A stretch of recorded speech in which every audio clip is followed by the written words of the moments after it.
Well, we just started talking and I am really excited. You already heard the intro about Mitzi, and we just started sharing our lives. And I started talking about what I did in my youth, where I gave up all my possessions, walked like Christ, barefoot across America, no shoes, no script, no purse. I had a bowl and a spoon and a robe and like sannyasis in India, similar. We were nonviolent, right? Married to God, so we were celibate like monks, right? And non-materialistic. So literally not identifying to the flesh, identifying to the spirit, and putting ourselves in a position to be of service. And we'd literally, because we were living nomadically, we lived split up in twos and threes, like similar to the disciples 2,000 years ago. We would be led into towns and, like we went down into Central America, hundreds of people would come out into cities as we went through. They were seeing us in dreams and visions. This was back in Oh, the 70s, and we were it was amazing, and there was a lot of us going through all over the world, and so we were living in faith. And and when I grew up, I wanted to know God more than anything, so I was seeking the truth. And and going to school, getting married, and having kids and dying really bothered me. The dying part bothered me because I felt that I was more than the flesh. I had eternal life, but I didn't really understand it. I was brought up Jewish, so I didn't have all the different pieces, and I studied all the religions. But as a result, I ended up meeting amen and brothers and sisters that were living literally take no shoes, no script, no purse, and go amongst the people and live in faith. We didn't work for money. We didn't work for any material things. And we just listened and learned how to listen to the spirit inside. And I lived that way 15, 20 years. It was the most amazing experience of my life. And so when I came back from my mountaintop experience and came back into the world, I ended up as a paralegal helping people with living trusts. So I came in the money world from a different angle. Right, right. And see, and I really resonated with you because of your heart of giving. And and you'll appreciate this because when I started, I wasn't thinking about making money. I was thinking about how can I get these living trusts to everybody because they needed them. They'd been around since the Middle Ages. Nobody knew about them, and the attorney I worked for was charging $5,000 to a widow that didn't have any money. That really bothered me. So oh, I did it, right? Mitzi, $199 back then. The how attorneys beautiful. were so mad at me, because it I love it. broke it. It broke it. So I'm not bragging. I give glory to God, but I was one of the first people in Southern California to do a workshop that wasn't an attorney. I wasn't giving legal advice, but I was just showing what's the difference between a will and a trust. And then people think trusts are the end of the life. No, they're not. You have your power of attorney for healthcare, hello, pandemic, financial, etc. So that's how I got started, and then I was able to learn and see things that the system is really set up, and this is the saddest thing.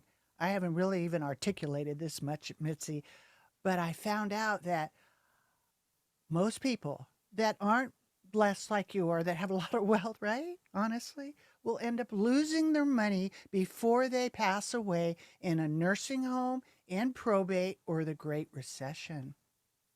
And it Ugh. makes me cry. I have some stories. I could write books about what regular people go through because the money system is really set up to break people, not enhance people.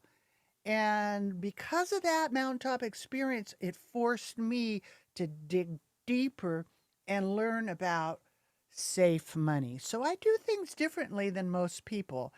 And I have to thank you for inviting me to turn the record button on because normally I just go right into, my beautiful guests and talk about you. And I'm lately just promoting everybody because I want to help support.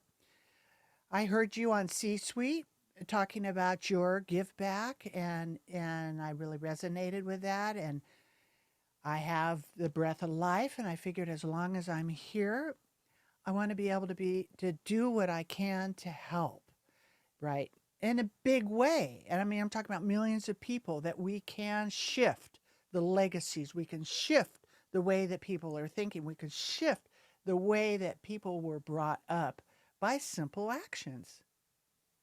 So, with that being said, I invited you on, and you have a really amazing story, and you titled this, and I always ask my guests, well, if this is your mastermind, what would you title it? And you had a very interesting title about, you've written a book, right, with Mark Victor Hansen, and the success secrets behind the chicken soups for the soul, 500 million copies, right?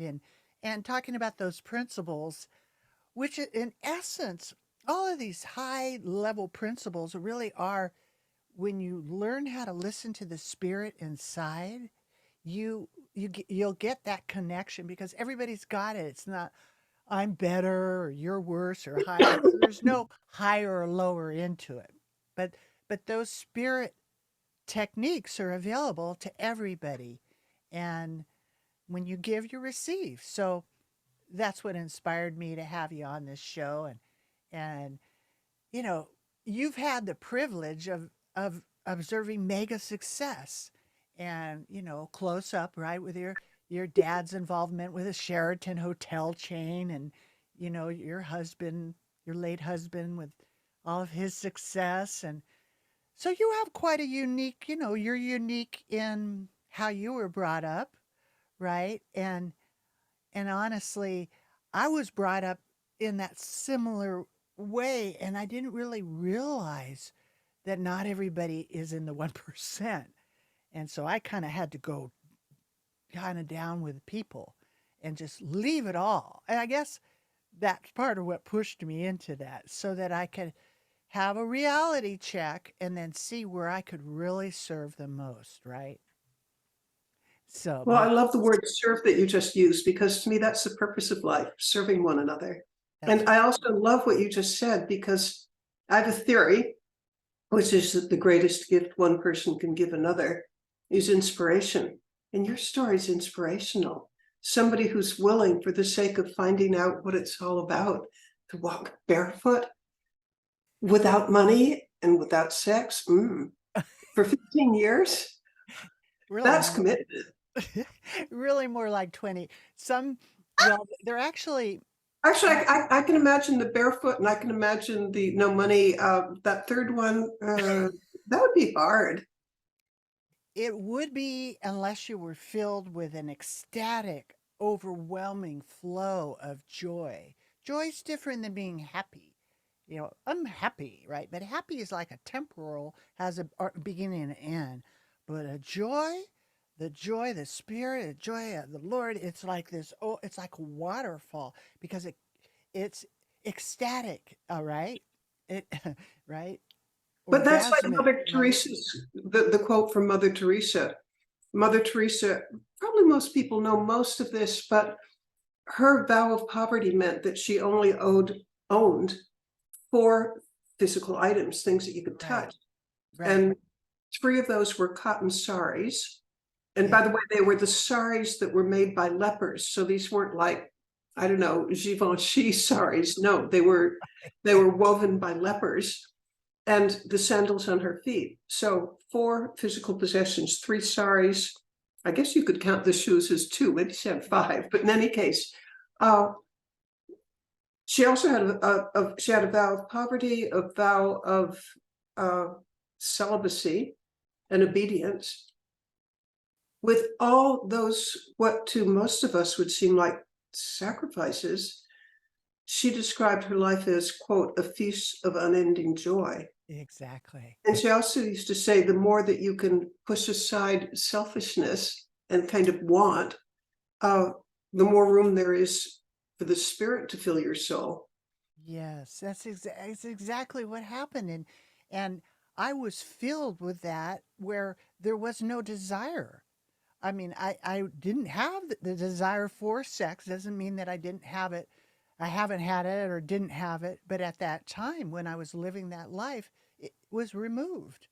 Wow. And the identification by cutting the things off on the outside, it takes you inside because we're all born with a certain pair of glasses on, right? And by taking the conceptions of what we were born in and just setting them aside, it drives you inside. You know, some people go on top of the Himalayas and sit there and try to meditate themselves to God or something, but this is an actual just living your life in harmony with all living things. So the nonviolence was because all, the lion will lay down with the lamb. Eventually it will happen. There will be peace on earth. There will be a few wars before we get there. We're there now. But the point is that that's the way it's supposed to be in harmony, where there is no violence, there is no killing. You're connected with everything. This world is a dim light of what was created in the beginning. It's like a light bulb that just got turned way down, and because of people's choices. So we're getting the choice now to go back to the garden, go back to peace on earth. And this movie that we're in is to show people, what do you want? And it's really, I mean, they're writing a book about it called Barefoot Across America, but it's really like, the Bible in the sense of living totally in faith. I never went hungry. And we got some wild stories. We were chased by the KKK. Uh, Really? seriously, back we were sitting, we were walking down the road. There's about 13 of us. We were in South Carolina and about in the 70s, early 70s, and you can see these people in robes, and it didn't look like a KKK. They were white robes, but we had a sleeping bag on our side and a little bag with a bowl and a spoon. And then these beer guys came and they started throwing beer cans, and we're gonna come back and hang your what up, right? We're gonna kill you guys. And we just kept walking, and they threw their beer cans at us, so we kept walking. And then they came back again. Hey, you get out of here, and they cursed at us. And then finally we found this field. And back in those days, you used to be able to travel and camp out different places, a lot more open than it is now. So we just rolled out in this field. And one of the brothers was sitting there eating potato chips, okay? And all of a sudden, I look, and this whole town, all these cars come out. And then you see these people coming out. It's just dusk. And you can see all these cars, and they're coming out with shotguns, I, nooses. why were you so threatening to them? Why is the light threatening to darkness? It really is the same in the world. And if you push against the powers that be, you will become outcast. Look what's happening in the political world. If you don't agree with this side, then this side's going to shut you down. And that's what Yep. happens, right? Yep. And the darkness doesn't like the light. And the light is taking over. Ha ha, sorry, that's the way it is. That's just it. But there's a lot of darkness that people are walking through to get to that place, because you get to make your own decision. It isn't done for you. You do it by listening to and obeying the right voice, right, and going with the right flow, because there's two flows going on right now. Anyway, to make a long story short, this is supposed to be about your story, but anyway, to make a long story short, all of a sudden this guy's coming out. He's got these flashlights, and they're walking, and he's coming towards us, and maybe he's 100 feet from where we are. He shines the flashlight, and I'm on the ground. I'm flat on my face, and my heart is in my throat. I was like, I'm so scared. It wasn't like I was all enlightened, right? And the guy shining the flashlight on the brother that's sitting up there sees him, right? The flashlight is right on us, and we are blanked out. They did not see us. They went away. Bye bye. And so the next morning we walked up, all the people left. Oh, thank God we were saved. We walked into this little town, and there was this little widow in her little shack, invited us in, gave us her last piece of bread and a bowl of beans for our breakfast. And we talked about God. And it was like so beautiful. The simple people that, right? And that's our arc there, because those are the people we're supposed to take care of each other. And some of us are more blessed, or some of us have different things, and we can work together on this. If we unite, we can work together on this. And so that's why I had you on the show, because your heart, I mean, you don't need, you're not trying to prove yourself. I mean, I could sense that. You have a great resume of all the things and who you are, and right? But I felt the legitimacy of what you're doing. You're going to Ukraine and learning about mines, right? Walking on how to tell me about that. What's going on with that? What is that? Okay, next month will be my third trip to Ukraine. Give me a second to sip some coffee. Actually, it's good. Sure, sure, absolutely. Yes. It will, it will be my third trip to Ukraine as a war correspondent. And I have a unique view from other journalists because I I was invited to begin with, and I keep going back to the Ukrainian police. And that's, lots of journalists, lots of war correspondents, they're on the battlefront, or maybe they're talking with NGOs. But I found what the police are doing is particularly interesting, and it enabled me to break some stories that I'm really proud of. Uh, uh, they've told me that up to now that I'm the only journalist who just really focused on what the role the police play in the war. And this isn't widely known, but Russia has invaded 8 other countries since 1992. There's only been 4 years when they haven't been at war with one of their neighbors. Yeah, it's a bellicose country, and they have a playbook. Whenever they invade a country, one of the first things they do is they open the prisons, and then they destroy the police stations. They bomb the police stations. They destroy the communications. They steal or destroy the cars, and they hunt down and kill the policemen. Now you might wonder, why would they do this? And they do it because it's an effort to demoralize people. It magnifies your sense of security and safety is just ripped away when A, your country's being invaded, and B, there's nobody you can call when somebody is looting your store. Well, so I've been writing about those stories, and the story that I broke that I'm really proud of is, I think it's generally known now that Russia is kidnapping Ukrainian children and taking them to Russia. You're aware of that? I'm aware of a lot of the children's stories from all sides, not just Russia, but I mean, it's a plague. It was so much bigger. It turns my Okay, stomach to hear about it.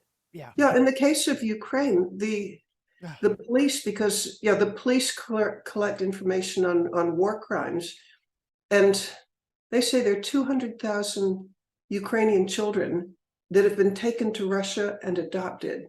Mm. They're taught to hate their parents. They're taught to hate their country. They grow up speaking Russian. And can you imagine the anguish of a parent whose child has been ripped away? And you might ask, why do the Russians do it? Well, they've got 2 motives. One is, again, to demoralize people. The other part is Russia has a terrible depopulation problem. In the last 20 years, they've lost 2 million. Their population is decreased by 2 million. And by kidnapping the Ukrainian children on an industrial scale, the Ukrainians kind of look like them, and Mm. often they speak the language, and it's just an easy way for them to help solve their population problem. Yeah. Uh, Oh, that's crazy. I've heard nasty stories that the about those police people, and it's the and they're Ukrainian police are fighting against it. It's the Russians, it's the right. Russian soldiers who are That were kidnapping kids. and they're released from prisons. They're just releasing all these people from the prisons, and they're like animals. And war is just stupid, and I've always hated it. And I mean, you're never going to solve anything that way. Period. No one's going to convince me of that's ridiculous. So you got I to mean, have this is some what? well, Sorry. one of the things that the Russians have done, and again, the police happen to know an awful lot about this because it comes under things that they do something about, and that is landmines. The Oh, thing that you step on and it goes boom and you go boom. yeah, Um, right. right now, 40% of the agricultural land of Ukraine is so heavily contaminated with landmines that you can't produce a crop on it. 40%. Yeah, and that's going to have implications throughout the world because that means that countries like Bangladesh, Indonesia, Oh, Egypt, Pakistan are not going to get the grain that they were that's expecting. right. And That's right.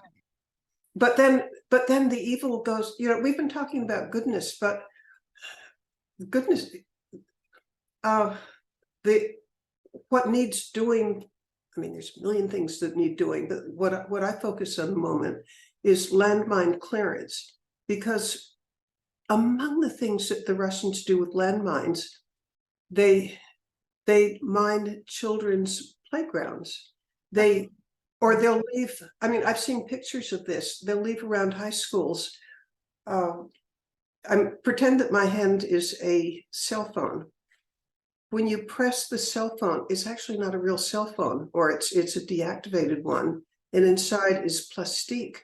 You turn the thing on and it explodes and you lose your face. ugh, Or the or yeah. the or the landmines that they target children with, they have, it's roughly 10 grams of explosives.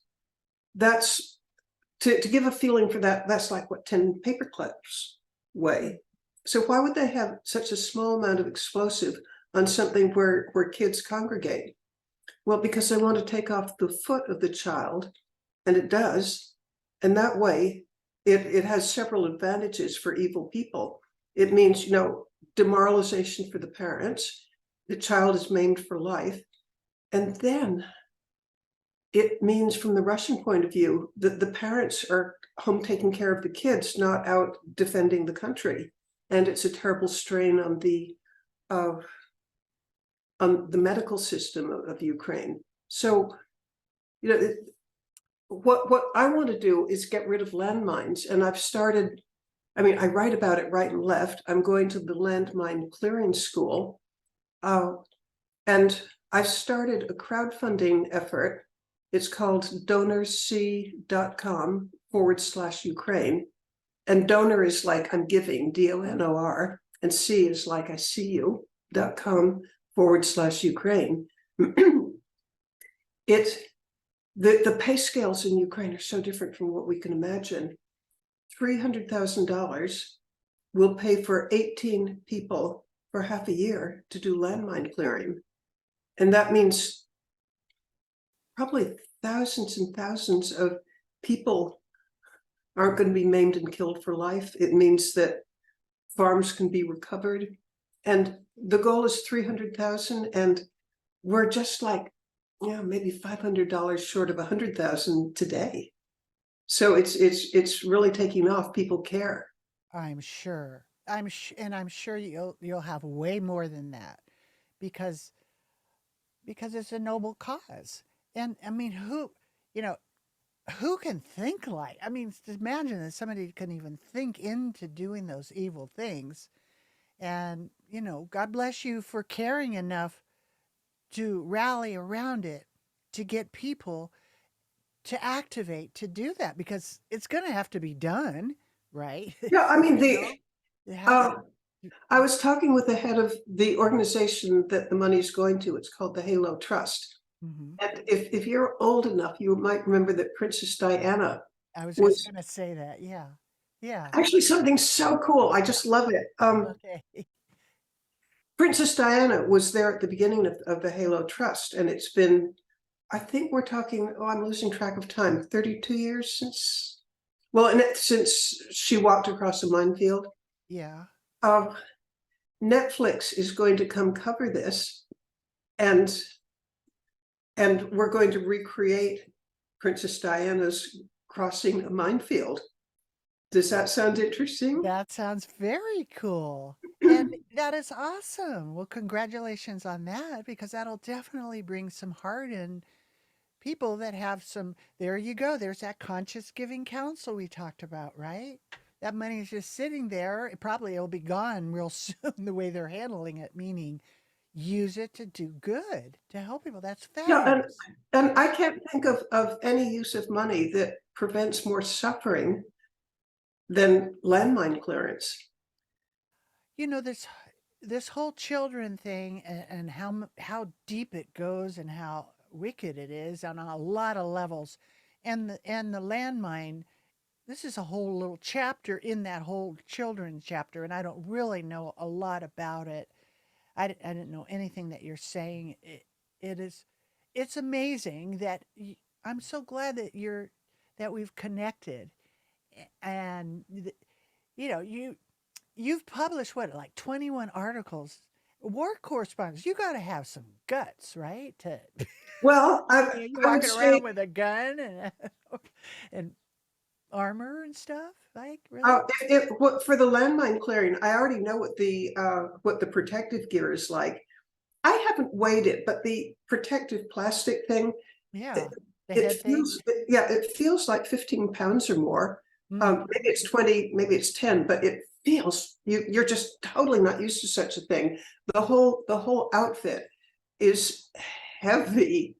But on the other hand, if you're wearing it, the odds of something bad happening to you are very small. yeah.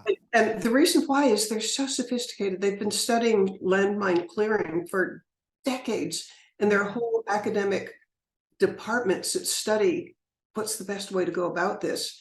Yeah. And here's a fact, totally useless, but nevertheless, I asked one of the landmine clearance experts, you're wearing this plastic thing.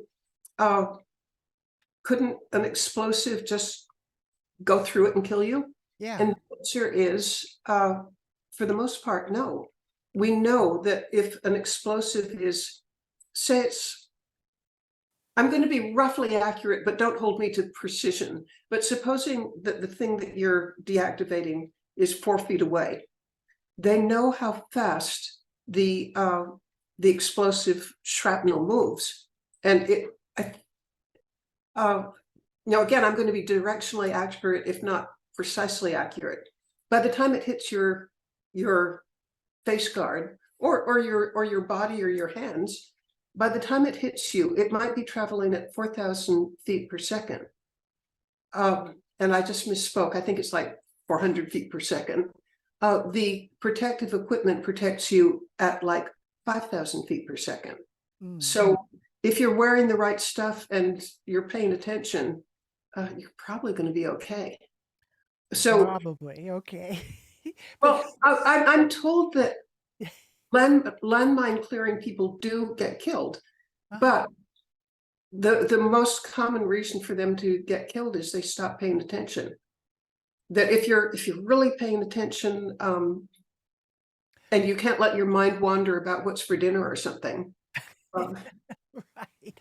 Well, for those of you that are listening on the podcast, you look at Mitzi and you're very petite, right? You're a very delicate woman, and to see you with we'll have to have you back, and I'll have to have some show and tell of what you look like, and with all of that on, and some live pictures of what you're doing there, so we can help get the word out.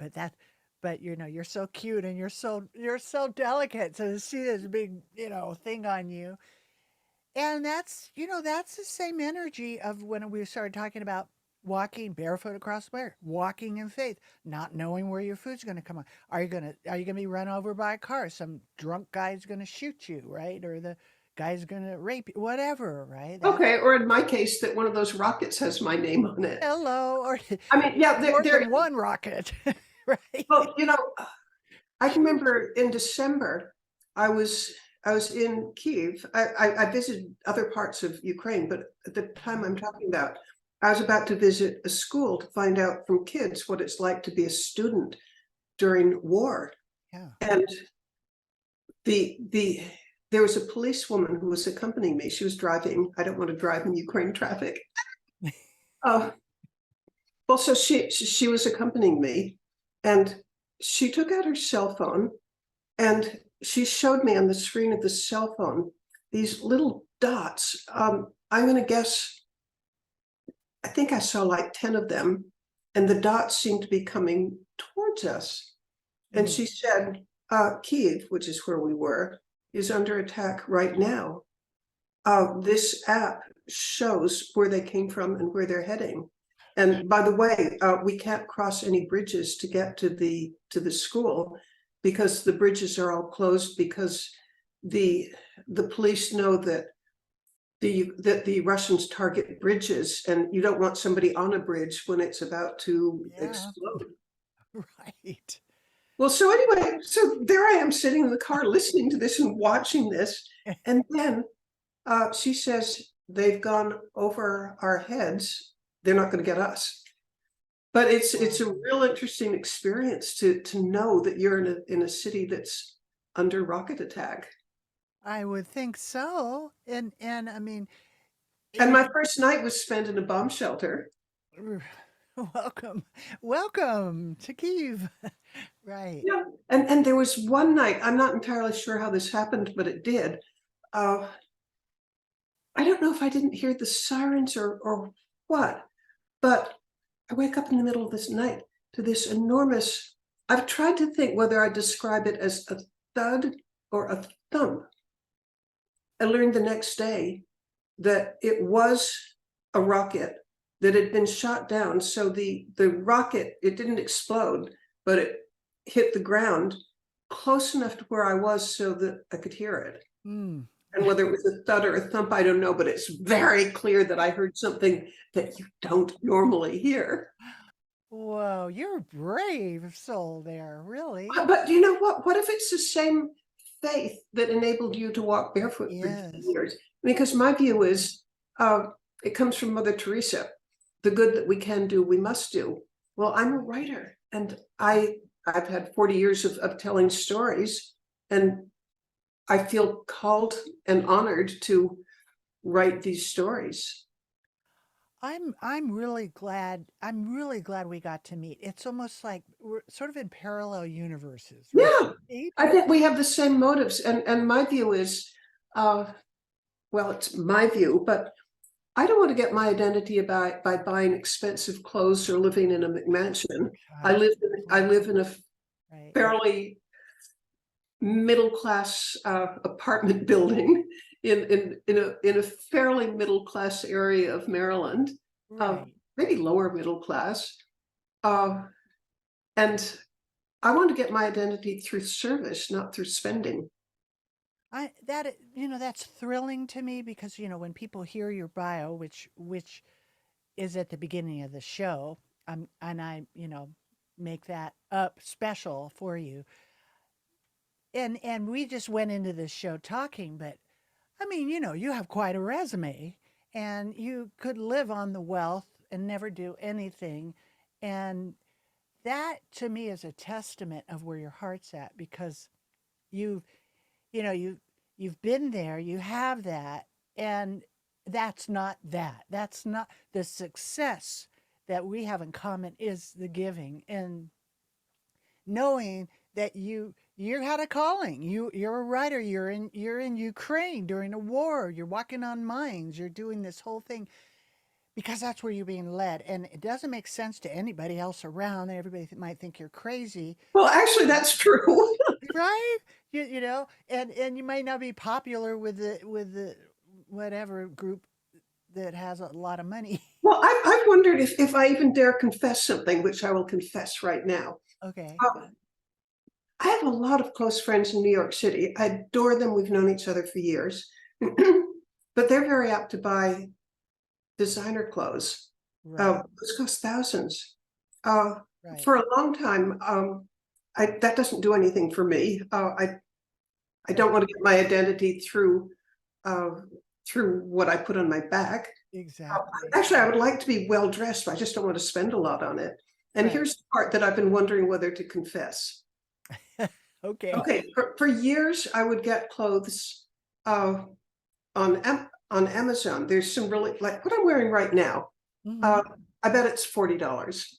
I'm very happy with it. Yeah. Stylish, feels good, Right. comfortable. Yeah. Instead of 4,000, I have friends who spend 4,000. But recently, I there's a thrift shop in the local Catholic church, St. Francis, and I bring them things, I weed my closet or things that other people might buy that I no longer need. And Right. then uh, just recently, I tried on some jeans that were $2. They Isn't fit that right? gloriously. They were already broken in. Why should I Yeah. spend, I don't Hey. know, $50 for jeans when these $2 jeans just seem great? it- So Mitzi Perdue, heiress to the Sheraton chain, widow of Frank Perdue, occasionally will wear thrift stuff. And I also fly economy. And um, I suspect that some people hearing this will say, "Oh, is she ever eccentric?" But my view is, I would by going like economy to my next trip. I always go economy, but Mhm. first class is 10,000. Economy is like 1,200. All Mhm. that extra money I can spend on mind clearing. That's exactly, that's what we have in common because, you know, you I feel the same way. And in fact, some of the brands was like, I don't even know if I want to be associated with them, even though they're name brands, right? Where Actually, by, we're, by now I feel that way because it's yeah. not a status symbol to me to Mhm. spend a No, $1,000 in a dress when I'm just as happy with 40. I mean, okay, let me exactly. back up. Uh, Okay. if if there's a super great occasion where it really matters, Yeah. I'd spend the money. But short of that, nope. And what is wrong with that? It's almost like each one of us is given a little pile of, what of treasure, and it's how you're using the treasure. It's not you have more treasure than I do, but how are you going to use that? Whether it's, multi-millions or it's 100,000 or it's 100 or it's $1. That there's a story about that. I can't recall it, but it's pretty much like the one I think it was the Three Widows or something, and one all she had was this little bit. Oh, the widow's mite. The widow's mite, right? And that giving for her was like that was the multi-million-dollar gift, right? Where the person Yes. that had it all, I could, lose a few million, it won't really affect me. And that was part of in my experience, and I didn't know that I was quote in the 1%, you could say, right? And having everything and born in Silicon Valley and that whole thing, Oh well. right? Oh, Portola Valley and my brilliant daddy, bless his heart, who studied with Einstein, and that's Really? yeah. My Wow. dad was a genius, and we're going to write his book too. But my family walked across Europe. That's what's so. But was it he was in computers then? He was in a non-destructive atomic nuclear before they turned it into the atomic bomb. So he was at Caltech, at, Awesome. right, and he. By the way, Uh, my daddy went to MIT. okay, all right. See, we have. I bet we know you might even been around some same places. And he built his house in Portola Valley, the most beautiful place around. And so I was blessed to grow up. And I really didn't know that other people weren't living like I lived. I had everything I wanted. We went around the world when I was, 7 years old, and Uh, had all these really wonderful experiences. And then when I started like coming back in, coming into the world and seeing, wow, not that's what living the life of Christ and faith and walking down the road in faith and seeing that, wow, how people really are living and going into their houses and some of them are really creepy, really. But this is where the people are. To come down to where the people are, you say down, no up or down, but come into where people are, was a reality check for me. I didn't know I was wealthy or 1%, but I knew that I had a blessing And then that showed me, like you going into Ukraine, like, okay, how can you use your writing, your notability, who you are to help these children, right? Nobody even knows To about, me, it gives life right? meaning. I mean, Yes. I'm as happy as I know how to be because There you I'm go. doing something that I really care about and hope I can contribute to. And I'm doing something else that I've just, uh, well, allow permission to boast, please. Go for it. Thank you. Yes. Uh, I don't know if you've mentioned this, but I sold a famous and historic ring at auction for $1.2 million, with every penny of it going to Ukraine. Mm, And five, yeah, some of it's used for mine clearing, some for women's shelter, but one of them is to pay for 5 police speedboats. mm, Why is that important? yeah. Well, because a lot of human trafficking happens on Ah, the rivers. ah, ah, And the police speedboats were confiscated, so I'm replacing them. But that means that I get to name them. And I ah. decided to name them after foreign fighters who believed so much in justice and democracy and really the light that they gave their lives. So the 5 speedboats are being named after 5 foreign fighters from Japan, Brazil, Netherlands, France, and the United States. And I'm Wow, that's so and cool. I'm yeah, and I'm writing tribute books, sorry, not books, booklets, like 2,000 words, Yeah. on the lives of each of these people, Mm. and interviewing like their parents, their uncle, siblings, and the stories of people. You and I make sacrifices, you huge ones, me little ones. But can you imagine believing in justice so much that you give your life for it? I know. Yeah, And so to exactly. me, the greatest honor Exactly. I can think of is that I get to write these people's Those uh, stories. Yeah. tributes, and Yeah. that the tributes will be given to the families, but also to the press that will be present at the opening ceremony of the inauguration of the 5 boats. And then I have a friend from who has connections with the Associated Press, who says that he'll do whatever he can to have press releases about the sacrifices of these 5 people known throughout the world. That's fabulous. It almost shocks me, but it doesn't because of how controlled the media is. But I would think that you would be really out there. I mean, that more people would know about what you're doing. I Quite, had because of, I, right? I haven't tried to be public about it Okay. because frankly I'm indifferent. Okay. That's not my motivation unless Hmm. uh, to the extent that it might encourage other people to do something similar. I'm okay with publicity, but it's not a great big turn on.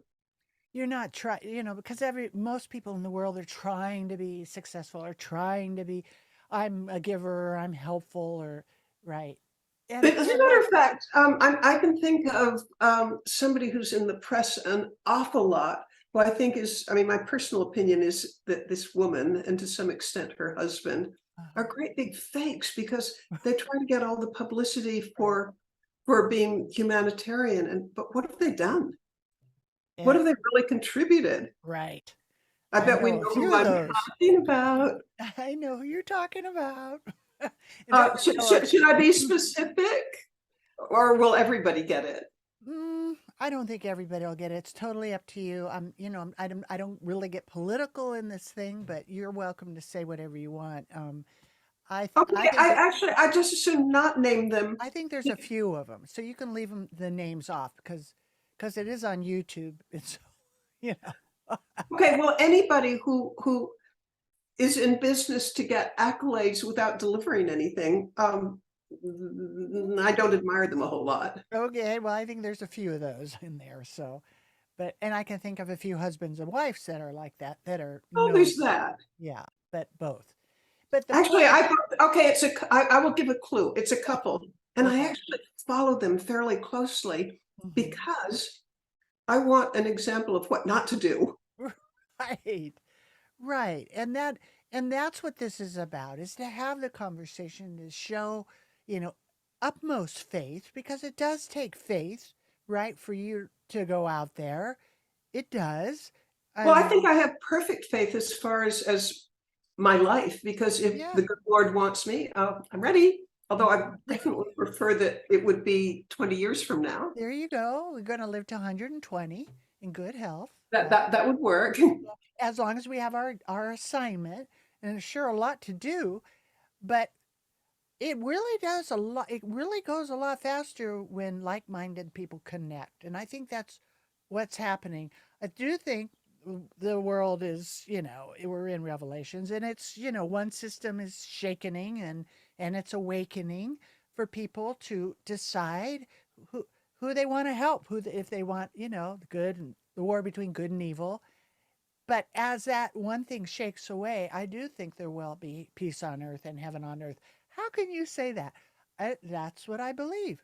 And so, on that way, we're in a journey of ultimate faith, and we have an assignment, and I just trust that I'm going to meet this perfect person that'll be the next part, that'll bring in the next part, because I don't it isn't like there's some goal other than using the gift as much as we can to help others. And your gift of writing already puts you in that position and finding out things that a lot of people don't know about. And Will benefit from knowing. right. And that and the Princess Diana and the Netflix will take you, I'm sure they take that whole conversation to another level. Hopefully the Okay, do you level. know what? It You occurs to think me so? it occurs to me that I need to clarify the Princess Diana and the Halo Trust thing. It will be filmed by Netflix, and I will be there. Mhm. But here's what I need to add to it to have the story be complete. Uh, Julia Hart is the star of the Netflix series My Unorthodox Life, and Julia Hart, uh, she has an audience of 69 million people in 192 countries and 32 languages. Is that not nice? Well, there you go. Okay, well, I was telling her about going to Ukraine, and then I said, "Why don't you come?" And she said, "Yes." And then she asked whoever her producer or whatever authority she goes to, "Can we have a film crew come to Ukraine and see the landmine clearance?" And they said yes. And so, Nice. I'm not going to count on it until it Right. actually happens, because there's Right. so many things that could Yeah. derail it. Yeah. Uh, Yeah. but the recreation of Diana walking through the landmine will be with Julia Hart, not with me. But it's still a recreation of Diana, and it will get a lot of publicity for a cause I care about. That's fabulous. Oh, I'm glad you clarified, but it really is you in a sense, right? Well, You I think have it wouldn't happen. It wouldn't have happened if I hadn't asked Julia, there "You you want go. to do this?" And I don't care Right. whether it's her or me. In fact, I guess I prefer that it's her because Yeah. Uh, well, because she's popular and will be much more influential, so the cause is better served that it's her. And by the Oh, way, I heard a little piece of inside gossip, Trivial Pursuit kind of thing, but a lot of the world saw Diana walking through a minefield. Uh, do you know that they had to do it twice? Because the no. first time the film wasn't quite right. Oh dear. I thought that Whoops. was such a cool story that, Yeah. it's a little bit dangerous to walk through this thing, Yeah. She didn't and have then you have to go do it again. all that protection on, right? She had some, but I don't think she had anything near where what Oh, they have today. I want to see you in yours for sure. That is so exciting. Now, we've I don't quite know how you wanted to weave in, because this is all just spontaneous, but your cool flow here. You're you're unveiling the success secrets, right? You were talking, that was a theme in your conversation. Um,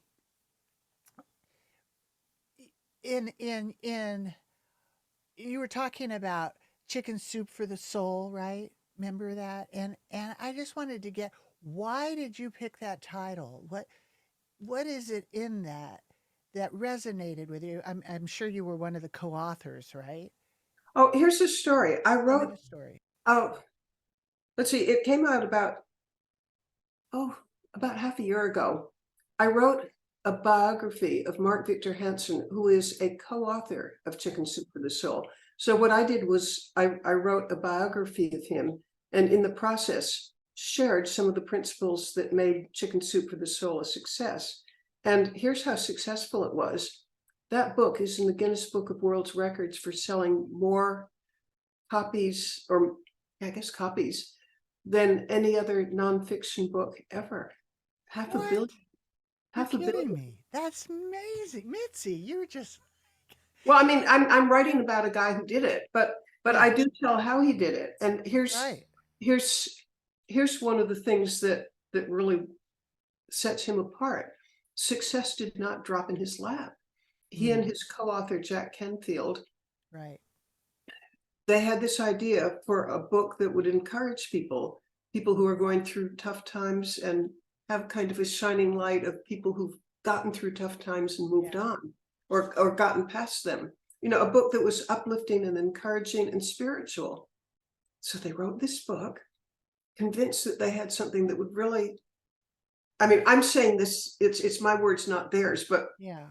kind of boiling it down, that they had a book that was going to benefit humanity. And again, this is my words, not theirs, but I do think it boils down to that. So they really believed in their book. They went to several publishers, turned Right. down. They Yeah. hired a super expensive, important agent who would open doors, you would think, to the biggest publishing companies in the world. Um, After like 3 or 4 months, the agent fired them because he said this book's a dud, it'll never sell. For I think it was 14 months, they did everything they could to find a publisher, and they were turned down 143 times. Right. The 144th time, it was a little no-name publisher who said, "Yeah, I kind of like these stories. I bet it could sell 20,000." Instead, it sold Right. 500 million copies. Right. You, you know, that would be a definitely, that's the story right there that we've been talking about. That's like the thread of the conversation. And He had faith and mhm, persistence. faith and persistence. And what's the title of the book that you wrote about What I wrote was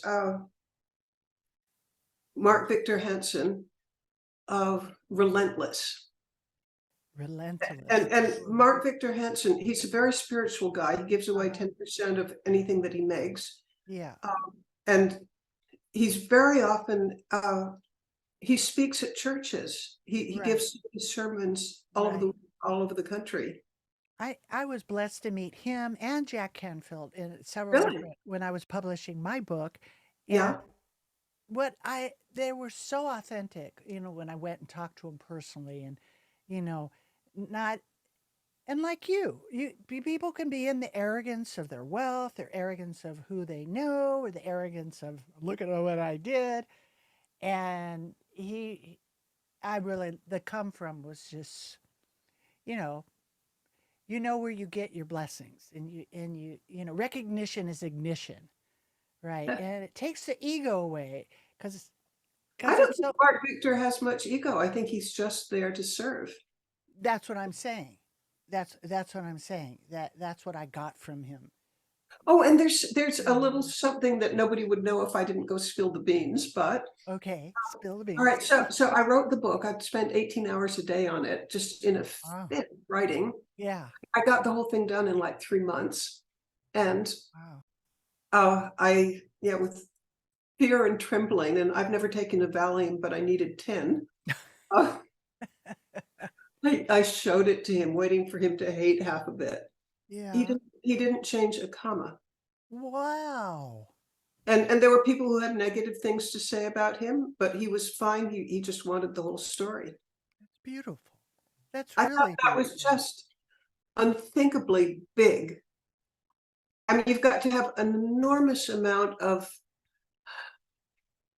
humility, Yes. not want to change everything. Right. Right. Because it's the story about you, or right, your ego.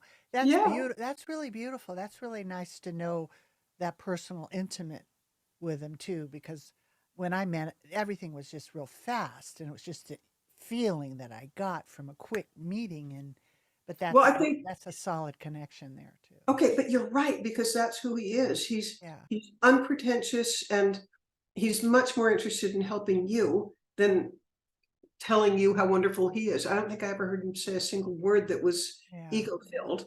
Yeah. I mean, I found him extremely easy to get along with, and just an awesome person. Yeah. That's beautiful. Mitzi, we have so much to talk about. And we've already gone through an hour here. And so we're just going to let's continue this conversation and see how we can connect more and help each other more. And um, I want to see you. I'd love that. And please, in the show notes, remind people to go to donorsc.com/Ukraine. Yeah, And say that again. Go to oh yeah, I went real fast, didn't I? Donor, like giver, DONOR. DONOR. Then C, SEE, like I see you. So donorsc.com. Okay.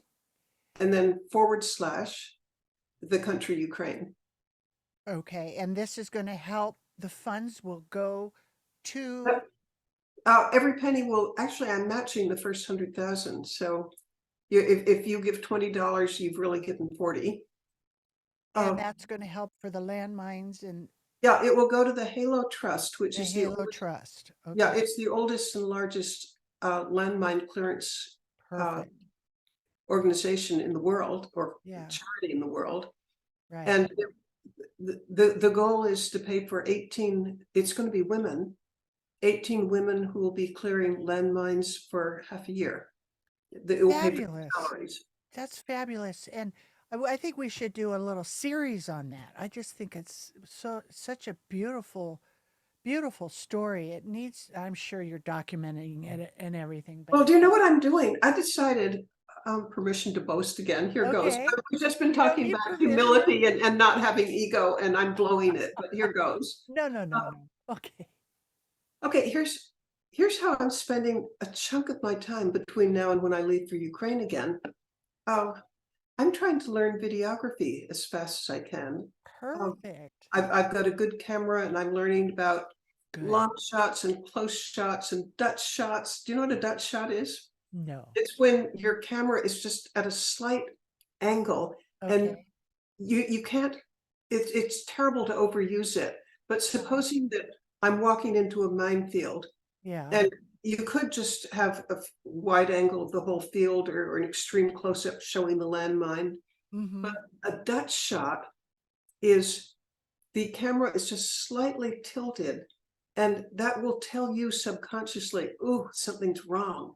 It's menacing. And Yeah. so I'm learning all these little tricks to try to be the best videographer of what I see. Because Fabulous. up to now I've been a writer, Right. but the world is more and more visual, and it seems to me in 2023 that that's a skill worth trying Yes. to get better.